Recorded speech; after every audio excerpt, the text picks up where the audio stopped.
Hello guys, karong bunta guys, magluto mi og gulay, subakan na mo og tuna nga gikan sa Gawad Kalinga guys.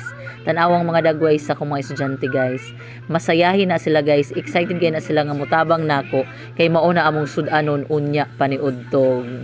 Yes, tinuod na. Tan-awan ang mga gulay guys, gipamupo ra na namo sa likod sa among eskwelahan guys. Dili likod sa eskwelahan, likod sa among classroom guys. Kay naa na sila yung mga garden. O di ba? Tanan na sila gusto mo tabang maski isa ra ka bukutsilyo hala tabang gyud na sila. Excited inga na ba ng mga estudyante guys. Tabang-tabang sa pag limpyo, pag hagpat o naapay nagkuraw-kuraw na guys. Kanang among gigamit nga panghaling guys, lusprot na siya kay nakita ninyo wala na siya kahoy lusprot sa palm oil trees na siya guys. O di ba? Nag-alirong mi din haatanan guys. O timplahan na mo na siya guys og Magic Sarap.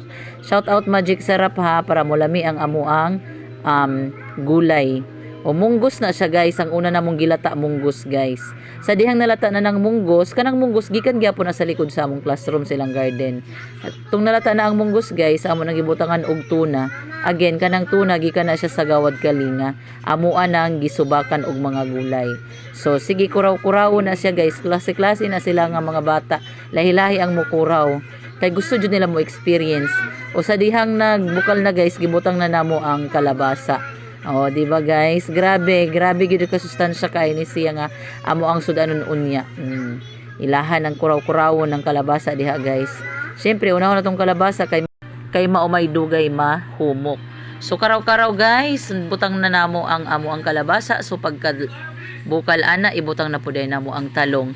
Ay kabala ka guys sa mga kamot ana mga bata nga nagtabang sa luto kay gisigurado nako na nga nang hugas ng mga bataan na kay syempre pag mukaon ta dapat limpyo atong pagkaon. Bahalag pobrita basta limpyo atong mga pagkaon ug limpyo atong kamot ug bahalag pobre basta limpyo og kamot.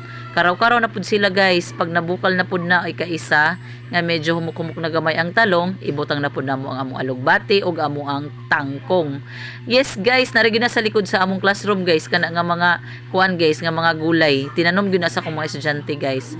Di ba? Sa amo nang ipipid nga kuan guys nga parang project nila na sila garden. Kada sa isa ka classroom na upat ka grupo. O nakita ninyo, naa na po'y kamunggay guys. Muna na siya ang pinaka-last kamunggay.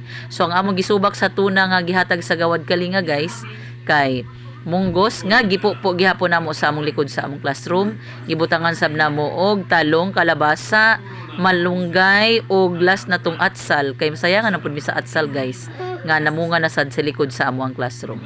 O muna na siya guys. O di ba ready na.